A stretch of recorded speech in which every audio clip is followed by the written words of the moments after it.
In response to incursions made by Russian naval vessels and aircraft, 100 soldiers from the 11th Airborne Division have been sent out to western Alaska, along with a guided missile destroyer and a Coast Guard cutter. In this week's military report, Adrian Peterson takes a detailed look at the response and recent statements from the Pentagon about the increased Russian activity.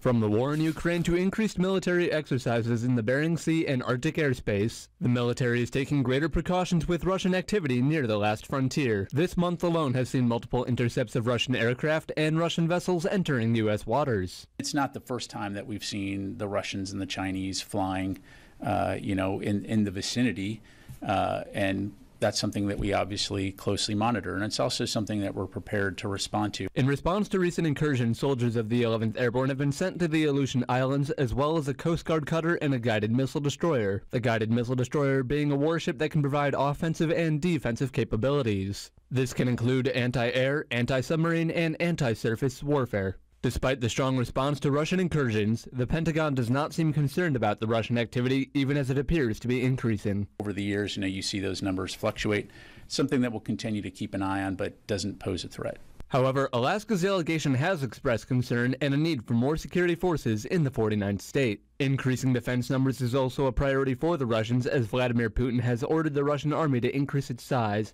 to 1.5 million soldiers. This would make the Russian army the second largest in the world, behind China. We certainly have to take the rhetoric seriously.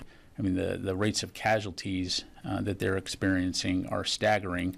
The estimate earlier this month that the Secretary provided was, over 350,000 casualties. So certainly, in that regard, it's not surprising that the Russians would be looking at ways to augment their force going forward. As to whether or not an increased Russian force would mean more personnel near the Bering Sea remains unclear. This is Adrian Peterson reporting for News Center Fairbanks. The Military Report is brought to you by veteran-owned Walden Home Group.